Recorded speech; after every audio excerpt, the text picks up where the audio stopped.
Hello and welcome to another video from Prep for Survival. Some of our videos are short ones, like this one, to introduce you to things you can do right now to prepare for disaster and long-term survival. As always, remember our videos are for entertainment and educational purposes only. We make no guarantees as to the content. Don't attempt anything demonstrated on this channel unless you're experienced and have done proper research. Your mileage may and is likely to vary. We're not responsible for anything resulting from what you do. Now, let's get started with things you can do right now to prepare.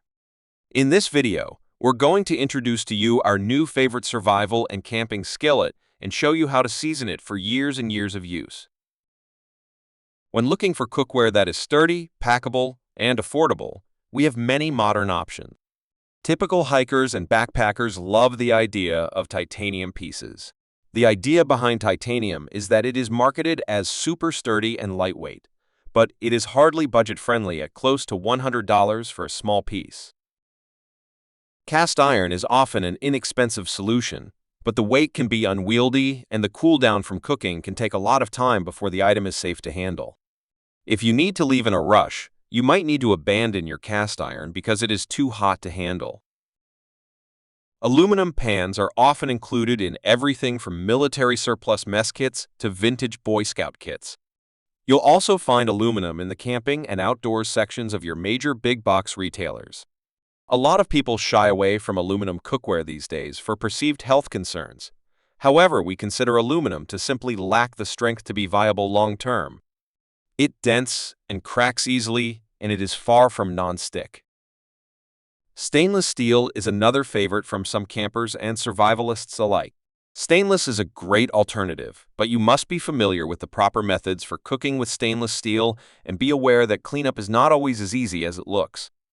If your cooking temperature is too high or you didn't lubricate the pan, your food will scorch and stick easily. This is a waste of valuable food resources and a frustration you just don't need in the wild while trying to survive. Carbon steel pans have seen a resurgence in popularity lately. Carbon steel has a lot of the same benefits of cast iron, coupled with a considerable reduction in weight and a shorter cool-down period. Quenching a carbon steel pan in water to rapidly cool your pan is acceptable if needed, and doesn't harm the cookware like it does with cast iron. Cowboy skillets are steel pans that are still easily found on eBay or in your local thrift stores. These can be restored and seasoned rather easily with the process you will see in this video. These pans were called cowboy skillets because they were used on the range for camp cooking by ranchers and cowboys. Lodge products are made in America, and they now offer a line of carbon steel pans. I own some of these pieces, and they are amazing quality. However, they are inconvenient and awkward to pack in an emergency, and they are cost prohibitive. The skillet I am introducing to you today is a modern copy of a medieval design. These pans are steel, relatively lightweight, and they have a folding conical handle that allows them to store very compactly. In fact, they fit easily into a backpack and don't add significant weight. The conical handle serves an added purpose aside from being more cool to the touch than a solid handle. When cooking over an open fire, you can easily harvest a branch from a tree and push it into the handle to have better reach to the fire. This allows for greater safety while cooking and a convenience built into the design. As you'll see later in the video, this pan seasons beautifully and becomes a very useful part of your bug-out and survival kit. The best thing, however, is that this pan is extremely affordable. As of the publishing of this video, the skillet is on sale for $23.73 with free shipping. Please note that we are not sponsored by nor affiliated with the manufacturer or the seller. We just found that this is an amazing item at a phenomenal price. The seasoning process for this skillet is the same as any other carbon steel or cast iron cookware. The goal is to use successive light coatings of a fat of some sort and cook it to the smoke point at 500 degrees Fahrenheit or higher so that the fat or oil polymerizes. When your medieval skillet arrives, it will be covered in an oily substance which is typically cosmoline. This prevents rusting. You will need to use hot water and dish soap to completely remove that cosmoline. Once you have washed off all of the cosmoline, take some paper towels or a kitchen towel and thoroughly dry the pan. Water will prohibit the seasoning process or leave spots unseasoned. Then, before applying the skillet to heat, take your seasoning fat or oil of choice and rub a small amount over the entire surface of the pan, including the handle, the bracket with rivets, and even inside the conical handle. I use beef tallow that I render, but I've also used pistachio oil and avocado oil. Bacon fat also works extremely well. Once the entire pan is coated, take a new, dry paper towel and wipe off all excess fat or oil.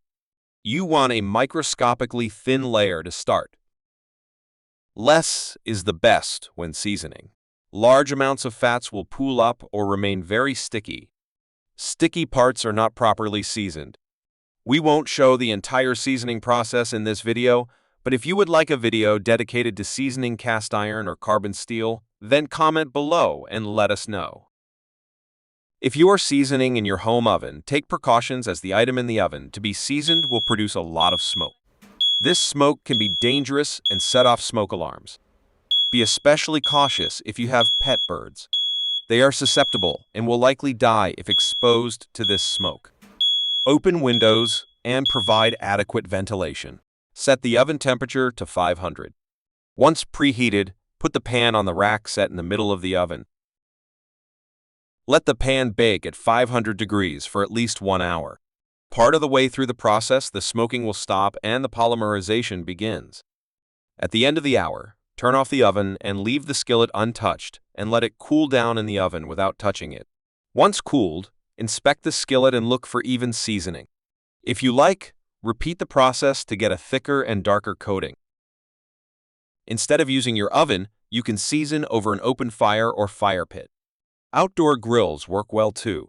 Here, I opted to season mine with a rocket stove that we have. It's seen a lot of use, but still functions well. I use it for seasoning and let my kids use it for s'mores. I like rocket stoves because they are an efficient way to burn up spare wood pieces and twigs from yard waste. Just as it would be in your oven, the skillet will begin to smoke off the layer of fats and then will begin to polymerize the coating.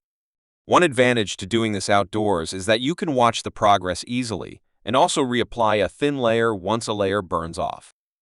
It's just easier. Mine started changing colors within a few minutes. Once you are finished, check over the skillet to ensure an even coating of seasoning. Repeat if you aren't fully happy with the results. The next step is simply to cook in your newly seasoned pan. I recommend cooking bacon or sausage or baking cornbread in your pan. All of these things even out and strengthen your seasoning due to large fat content and high heat. Every time you cook in your pan, you build up the seasoning. Finally, after seasoning and then cooking in your pan, it is officially ready for bugging out, camping, or general survival. In our upcoming videos and boot camp courses, we will be demonstrating cooking in the wild with this pan and other implements. This skillet really is something to behold when properly seasoned. It's a delight to cook in and packs away easily and lightly.